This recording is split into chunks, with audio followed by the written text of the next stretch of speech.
नमस्कार दोस्तों, मैं हूं राम सूरत राजभर और आप देख रहे हैं RS24 न्यूज़। खबर उत्तर प्रदेश के जनपद मऊ के घोसी लोकसभा के मधुबन विधानसभा क्षेत्र का है, जहां पे एनडीए प्रत्याशी डॉक्टर अरविंद राजभर अपने जनसभा को संबोधित करते हुए देखें। डॉक्टर अरविंद राजभर घोसी लोकसभा प्रत्याशी ने मीडिया को जानकारी देते हुए क्या कहा। माताओं बहनों, आने वाली 1 तारीख को मुझे आशीर्वाद दे देना। आशीर्वाद जब दे दोगे तो यह बेटा आपका जाएगा, दिल्ली पहुंचेगा जब, तो आपका क्या काम करेगा? आपकी जो बिगड़ी हुई व्यवस्था है, आपके जो पिछड़े हुए काम हैं, जो अब तक नहीं हो पाए हैं, उस व्यवस्था को बदल करके एक नई व्यवस्था लाने का काम करेगा और सदन में आपकी बात रखने का काम करेगा। इसलिए मेरी माताओं बहनों, आज जरूरत है, ऐसे नौजवान की आवश्यकता है इस क्षेत्र को, इस मधुबन को, यहाँ के लोगों के लिए नौजवान की आवश्यकता है। यही नौजवान है जो आपकी समस्याओं का समाधान कर सकता है। इसलिए मेरी माताओं बहनों, आपके बीच प्रचार अभियान चल रहा है आपका।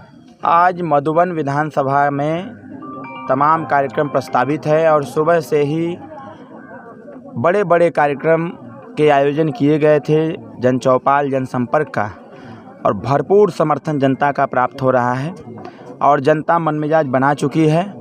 जिस प्रकार से हम अभी कल घोसी में थे, उसके पहले रसड़ा में थे, उसके पहले मोहम्मदाबाद में थे, आज मधुबन में आए हुए हैं। जिस प्रकार से समस्त विधानसभाओं में जनता का अपार जनसमर्थन प्राप्त हो रहा है, उससे यह प्रतीत हो रहा है कि आने वाले समय में जनता बदलाव चाहती है और बदलाव के लिए 1 जून को चुनाव निशान छड़ी का बटन दबा करके जो भी यहाँ अधूरे कार्य पड़े हुए हैं उसको पूरा कराने का संकल्प वो देने का काम करेगी।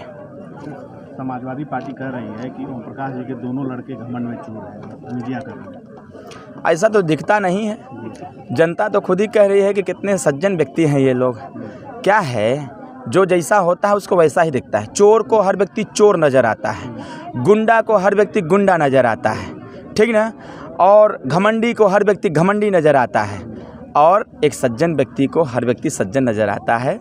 मैं अरविंद राजभर हूँ, जनता से मैं सीखता हूँ और जनता हमेशा प्रेम, प्यार, व्यवहार, सम्मान, शिष्टाचार देती है, तो हम उसी को ऑब्ज़र्व करते हैं, हम उसी को सीखते हैं।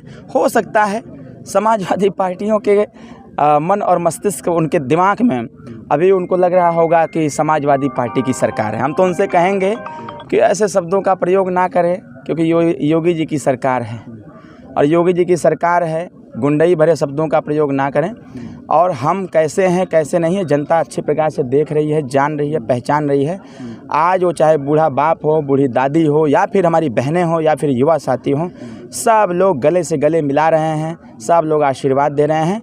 ये उनके मन की उपज हो सकती है कि अरविंद राजभर घमंडी है, ऐसा तो दिखता नहीं है कहीं पर भैया। तो आने वाले 4 तारीख तक अभी किनका कार्यक्रम लगा है, कौन कौन लगा है? देखिए, कार्यक्रम लगाने के लिए तो बहुत लोगों का मैसेज आ रहा है और उसमें अभी सुबह सुबह माननीय प्रधानमंत्री जी का भी फ़ोन आया था, अभी माननीय गृहमंत्री जी का भी मैसेज आया था, माननीय रक्षा मंत्री जी का भी मैसेज आया था, मुख्यमंत्री जी का भी कार्यक्रम है। कार्यक्रम तो यहाँ अरविंद राजभर जी को जिताने के लिए तो पूरी भारतीय जनता पार्टी की सरकार आने के लिए तैयार है कि भाई हमारे गठबंधन के साथी हैं और एक ही सीट पर हमारा साथी लड़ रहा है, तो उसको हर स्तर से बल दिया जाए, कोई कमी न छोड़ा जाए। लेकिन हमारी जनता का कहना यह है कि काहे इतने लोग आएंगे, हम लोग जब मनमिजाज बना ही चुके हैं कि छड़ी को मतदान करना है, तो छड़ी को मतदान करके हम जिताएंगे और जीतने के बाद नेता लोग आवें, ताकि घोसी का जो विकास नहीं हो पा रहा है, जिस भी विभाग का मंत्री या जिस भी विभाग का नेता आएगा वो कुछ न कुछ इस घोसी में दे करके ही जाए, जिससे कि हमारा घोसी आदर्श घोसी बन सके। कल्पना राय के बाद कोई विकास नहीं कर पाया, क्या लगता है क्यों नहीं कोई सांसद कर पाया? कहीं ना कहीं देखिए, सोच की भी कमी होती है। व्यक्ति की जैसी सोच होती है वैसा ही उसका व्यवहार भी होता है। और हम सब लोग हम इस चीज़ को ज़रूर कह सकते हैं कि जब तक प्लान नहीं होगा, कार्य योजना नहीं होगा, तो वो व्यक्ति उसको मूर्त रूप में नहीं ला पाएगा। और स्वर्गीय कल्पनाथ राय जी सिर्फ एक नाम ही नहीं थे, उन्होंने इस मऊ को मऊ बनाया है। वो एक आदर्श पुरुष भी थे और हम जैसे लोग हालांकि बार बार एक टिप्पणी हो रही है कि कल्पनाथ राय जी का नाम ले करके लोग कल्पनाथ राय जी को भी बदनाम करने का काम कर रहे हैं। तो मेरा मानना ये है कि विपक्ष की भाषा है ये, लेकिन हमेशा अपने अतीत से सीखना चाहिए, क्योंकि जब तक हम अपने अतीत को नहीं जानेंगे तो हम वर्तमान में कोई निर्णय नहीं ले पाएंगे, और जब वर्तमान में निर्णय नहीं ले पाएंगे तो हम भविष्य भी कुछ नहीं दे पाएंगे।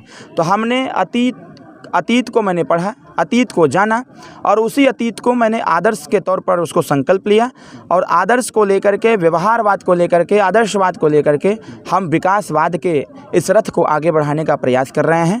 जनता आने वाले 1 तारीख को चुनाव निशान छड़ी का बटन दबाएगी, और 4 तारीख को जब परिणाम आएगा तो यहाँ पर फिर से एक बार एनडीए का जीत होगा, छड़ी की जीत होगी, और उसके बाद जो विकासवाद का रथ है उसकी रफ्तार, इस देश की विकास की रफ्तार के साथ जोड़ने का हम पूरा प्रयास करेंगे।